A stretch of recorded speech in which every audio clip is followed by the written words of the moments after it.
Pinocchio revient à la mode ces derniers temps. Et oui, on est de retour dans l'ancien décor, juste le temps de la vidéo. Après la version de Matteo Garonne, qui avait plutôt pas mal marché sur Amazon Prime Video il y a 2 ans de ça, c'est au tour de Disney de nous donner aujourd'hui sa nouvelle version en live action du conte très connu de Pinocchio. Et autant vous dire qu'avec la concurrence que va faire Del Toro avec sa propre version sur Netflix en fin d'année, Pinocchio a sérieusement la cote ces derniers temps. Enfin bref, cette fois-ci on retrouvera Geppetto avec Tom Hanks dans le rôle principal et une réalisation effectuée par Robert Zemeckis. Alors, est-ce que pour autant ce nouveau film arrive à se démarquer des autres créations de la plateforme? Eh bien, c'est ce que je vous propose de découvrir aujourd'hui ensemble dans cette critique.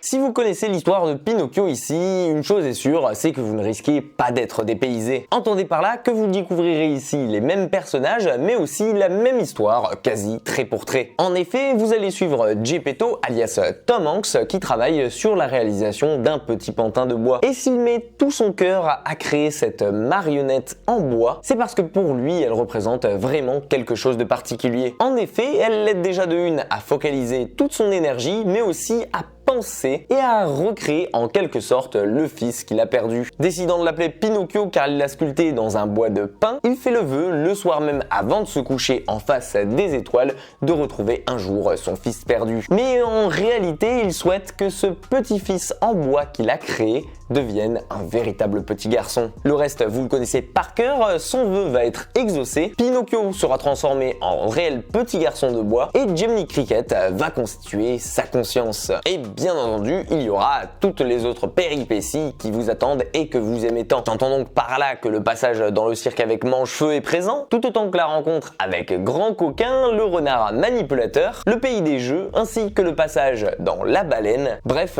tout y est point pour point et rien n'est laissé au hasard, bien entendu. Et de ce côté-là, malheureusement pour moi, on sent que Disney a juste suivi l'œuvre originale trait pour trait, sans grande originalité comme ils l'ont fait déjà par le passé avec de multiples réadaptations en live action. Et si c'est pas forcément à mal, je trouve ça dommage, surtout quand on voit qu'avec l'originalité et avec des personnages déjà existants, ils avaient réussi à faire avec Cruella un tout nouveau film, en se permettant des extravagances à gauche et à droite, un style propre au réalisateur, tout en respectant pour autant le matériel d'origine. Et je trouvais ça intelligent. Alors que bon, là, on nous offre carrément la même histoire que l'on connaît déjà. Donc bon, sur ce point-là, soyez pas surpris de son manque d'originalité. Mais vous aurez compris, si j'ai pas vraiment été conquis par ce côté justement sans originalité, et que j'ai pas non plus ressenti la patte de Robert Zemeckis dans l'exécution, eh bien, ça va peut-être vous paraître incroyable, mais pour autant, j'ai pas été tant déçu que ça. Car en effet, pour ce qui est du côté adaptation, même si elle est pas aussi extravagante et qu'il n'y a pas la touche de Robert Zemeckis comme j'aurais tant aimé, eh bien je peux quand même vous assurer que le film fait grandement le café et qu'à plusieurs moments, il m'a mis les paillettes dans les yeux. Premièrement, déjà, j'ai trouvé que le côté CGI du film était une de ses plus grandes réussites. Une chose importante à mentionner puisqu'il prend quand même ici 80% du film, avec par exemple Figaro, Renard, Gemini ou bien entendu l'apparence que prend Pinocchio et qui fait un sérieux hommage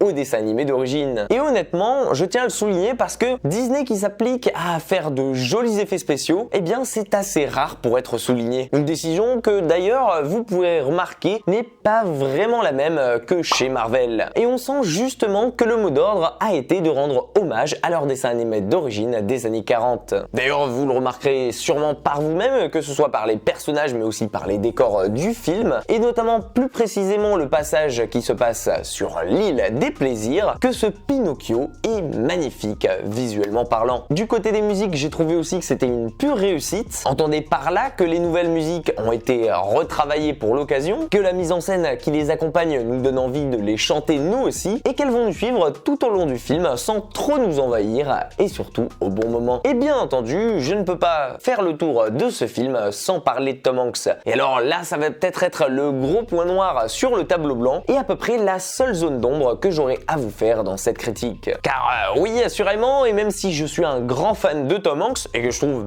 qu'il fait le café dans le rôle de Geppetto ici, tout comme pouvait pouvait l'être Roberto Benigni par exemple dans la version de 2020. Mais malheureusement, j'ai trouvé ici que dans la version de Disney, et surtout pour un grand nom comme lui, il aurait mérité beaucoup plus d'apparitions. Et pour ma part, c'est surtout le grand absent de cette nouvelle formule. Et honnêtement, je vais vous dire la vérité, tellement qu'il a peu d'apparitions, on aurait pu le remplacer par n'importe qui d'autre, ça aurait été quasi pareil. Et pour moi qui à l'origine attendais cette nouvelle adaptation surtout pour la présence de Tom Hanks dans le rôle de Geppetto parce que je le trouvais vachement bien casté, j'ai été franchement déçu. Mais si ce n'est cette petite zone d'ombre qu'on pardonnera volontiers au film, tant il arrive à se rattraper à côté, on retiendra surtout que ce nouveau Pinocchio fait un vibrant hommage au film d'origine de chez Disney, tout en vous faisant passer un bon moment, en nous faisant passer par la colère, la tristesse, mais aussi la joie, et qu'il est accompagné aussi bien d'effets spéciaux réussis que de musique enchanteresque. Bref, c'est une petite adaptation qui fait le café et qui fera assurément plaisir aux plus grands comme aux plus petits. Et vous, qu'est-ce que vous avez pensé de ce Pinocchio? Est-ce que comme moi vous l'avez apprécié